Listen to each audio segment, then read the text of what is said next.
Hello student, बहुत बहुत स्वागत है डीके सर क्लासेज में। जितने भी प्यारे स्टूडेंट इस बार बोर्ड एग्जाम 2024 देने वाले हैं उन सब के लिए क्लास 12 का फिजिक्स का मोस्ट इंपॉर्टेंट न्यूमेरिकल लेकर आ चुके हैं। बहुत सारे बच्चे कमेंट कर रहे थे कि सर फिजिक्स का इंपॉर्टेंट न्यूमेरिकल कराइए कि बोर्ड एग्जाम में कैसे सॉल्व करना है, क्या क्या चीजें न्यूमेरिकल में ध्यान रखना होता है। इस वीडियो में जानकारी हो जाएगा। वीडियो को लाइक और अंत तक देखते रहना है, ठीक है। सबसे पहले आपको बोर्ड एग्जाम में कैसे न्यूमेरिकल करना है ये चीजें आपको जानकारी होना चाहिए, ठीक है, कि स्टेप बाय स्टेप कैसे न्यूमेरिकल सॉल्व करें ताकि एक भी नंबर ना कटे, ठीक है। क्या क्या सावधानियां बरतनी है। सबसे पहले आपको न्यूमेरिकल एक दिख रहा होगा, देखिए कॉर्नर में, कि एक उत्तल लेंस तथा अवतल लेंस की फोकस दूरी क्रमशः 10 सेंटीमीटर व 50 सेंटीमीटर है। दोनों लेंस संपर्क में रखे हैं। यह युग्म से 25 सेंटीमीटर की दूरी पर वस्तु रखी है और वस्तु के प्रतिबिंब की स्थिति ज्ञात कीजिए। सबसे पहले इस न्यूमेरिकल में आपको ये देखना है कि किस चीज का मान दिया है उसको पहले लिख लेना है और किस चीज का मान फाइंड आउट करना है, ठीक है, उसको क्वेश्चन मार्क लगा देना है। तब जाके आप फॉर्मूला उसके आधार पे अप्लाई करके आंसर निकाल पाएंगे, ठीक है। चलिए सबसे पहले एक उत्तल लेंस की फोकस दूरी और एक अवतल लेंस की फोकस दूरी, यानी दो लेंस का इसमें प्रयोग किया है। कैसे करेंगे बोर्ड एग्जाम में। सबसे पहले देखिए एक उत्तल लेंस लिखा है ना, इसकी फोकस दूरी, तो इसमें उत्तल लेंस का फोकस जो दूरी दिया इसमें एफ इक्वल टू प्लस में कितना 10 सेंटीमीटर, प्लस में कितना सेंटीमीटर लिखेंगे 10 सेंटीमीटर। और अवतल लेंस की फोकस दूरी क्या दिया इसमें, तो इसको उत्तल को F1 ले लेते हैं और अवतल जो दिया इसको ले लेते हैं F2। क्या ले लेते हैं F2, क्योंकि ये दो फोकस दूरियां दिया है तो F2 अवतल हो जाएगा, इसलिए इसमें अवतल के लिए माइनस लगाते हैं। और इसका कितना दिया है, तो ये 50 सेंटीमीटर दिया है। इस तरीके से लिख लेंगे, ठीक है ना। अब क्या करेंगे, इसमें दोनों लेंस संपर्क में रख दिया है, तो दोनों लेंस में संपर्क में जब रखा है तो इसका संयुक्त फोकस दूरी निकालना होता है। इसके लिए फॉर्मूला होता है, क्या होता है, सबसे पहले जो मान दिया उसको पहले लिख लीजिए, ठीक है।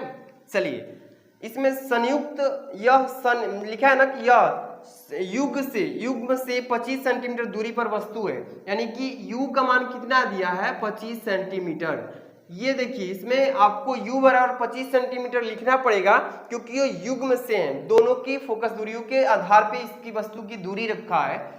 चलिए सबसे पहले संयुग्म फोकस दूरी यानी कि टोटल इसका फोकस दूरी निकाल लेते हैं। तो यहाँ पे लिख लेंगे संयुक्त फोकस दूरी,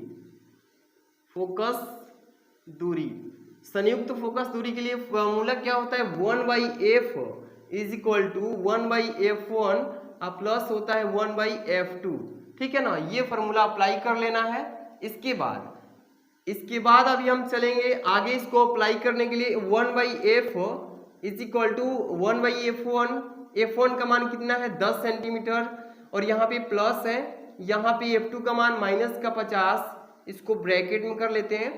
तो 1/, क्या हो जाएगा f इक्वल टू, इसको 1/10 लिख सकते हैं, ये प्लस माइनस इंटू होगा तो माइनस 1/50 हो जाएगा ना। अब क्या करेंगे 1/f इक्वल टू 50 एलसीएम हो जाएगा तो 50 लिख लेंगे, ओके। इसके बाद ये 10×5 = 50, ये माइनस का हो जाएगा, एक बार जाएगा, यानी कि कितने 4/, का कितना आ गया 50। इसको काट देंगे ऊपर नीचे 2 से तो 2 हो जाएगा और ये 25 हो जाएगा।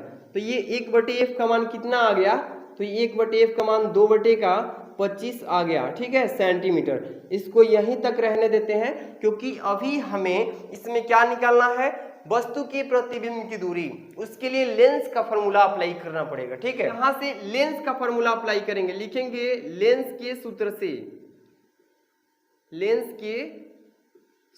से, ठीक है ना। लेंस का फॉर्मूला अप्लाई करेंगे, क्या होता है formula, 1/f equal to 1/v minus 1/u।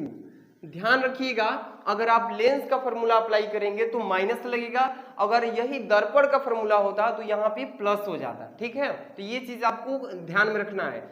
1/f का मान हमने निकाला है, 1/f का मान 2/25, इसकी जगह पे रख दो, 2/f क्या हो जाएगा 25 हो जाएगा ना, बराबर 1/v का मान निकालना है और यहाँ पे माइनस है तो माइनस 1/u। तो ये u जो है संयुग्म फोकस दूरी दिया है, तो ये 25 रखेंगे, इसकी जगह पे क्या रखेंगे 25, ठीक है।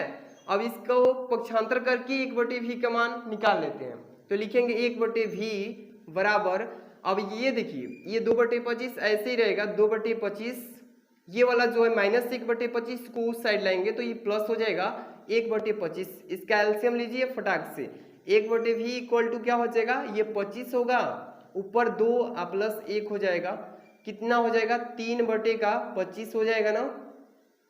अब सिंपल तरीके से 1/v इज इक्वल टू 3/25, अब इसको चाहे तो हम v का मान निकालेंगे, तो ये 25 बटे का आ जाएगा आपको 3, कैंसिल करेंगे 25 में 3 से भाग देंगे तो कितना बढ़ेगा 3 × 8 = 24 और 3 यहाँ पे 3 × 8 = 24 और 3 यानी कि इतना सेंटीमीटर हो जाएगा इसका आंसर, ठीक है ना।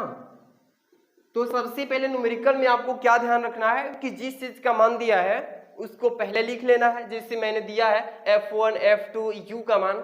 इसके बाद पूछा था ना संयुक्त फोकस दूरी निकालिए फॉर्मूला संयुक्त फोकस दूरी का, तो यहाँ पे आ ही गया। इसके बाद प्रतिबिंब की दूरी पूछा था तो V का मान हम लोगों ने निकाल ही लिया, इतना आ गया V का मान।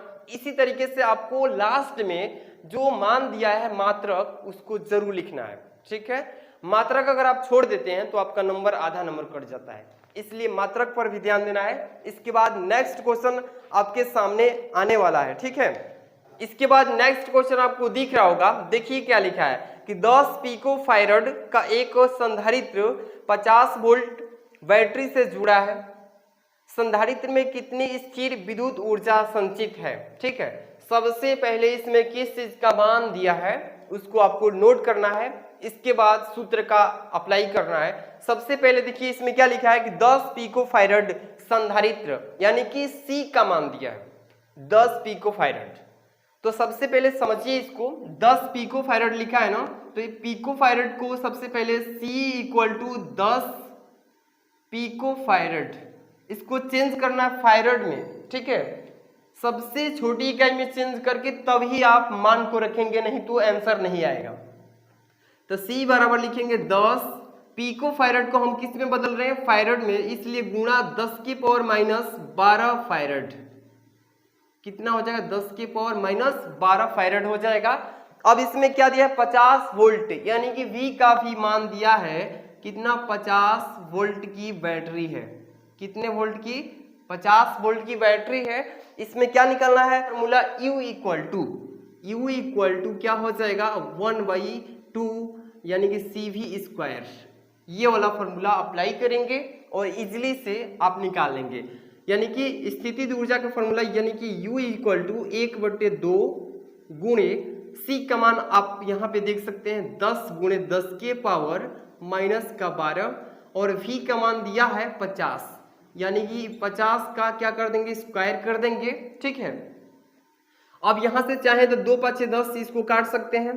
इसके बाद ये 50 का वर्ग कर लीजिएगा, तो यहाँ पे देखिए 5 × 10⁻12, ये 50 × 50 यानी कितना हो जाएगा 25 पर 00, ठीक है 2500। अब इसको गुणा कर दीजिएगा आराम से, सिंपल तरीके से आ जाएगा, ठीक है। 2 बार गुणा कर दिए हैं, तो अब चाहेंगे तो इसको 2 पावर जो है इसको घटा भी सकते हैं, तो ये 125 हो जाएगा, 25 × 5 = 125, तो यहाँ पे 125, ये 2 पावर जो ऊपर जाएंगे तो प्लस में रहेंगे, तो इसको ऐसे भी लिख सकते हैं 10⁻⁻, तो यहाँ पे हम डायरेक्ट इसको पॉइंट में चेंज करके लिख रहे हैं, तो 1 2 स्थान यहाँ पे ला रहे हैं, तो यहाँ पे 1.2 आप 5 × 10⁻, डायरेक्ट 2 इसमें और 2 इधर आया है, तो यानी 4 अंक घटेगा, तो माइनस का कितना हो जाएगा 8, माइनस का 8 हो जाएगा, और ये ऊर्जा यानी कि जूल में, ठीक है। इसमें किस चीज में आ जाएगा जूल में। आप यही ध्यान रखिएगा लास्ट में इसका जो मात्रक सही से लिखिएगा, नहीं तो आपका आंसर आधा नंबर कट जाएगा केवल उसी में। तो इसलिए आप न्यूमेरिकल कीजिए तो आप लास्ट में जरूर ध्यान रखिएगा कि उसका जो मात्रक है लिखे हैं कि नहीं, और एक मतलब स्टेप बाय स्टेप कीजिएगा। अब नेक्स्ट वीडियो में आ रहे हैं, इस वीडियो कैसी लगी कमेंट करके बताइएगा, चैनल पे नए तो सब्सक्राइब कर लीजिएगा। मिलते हैं नेक्स्ट वीडियो में, थैंक्स फॉर वॉचिंग।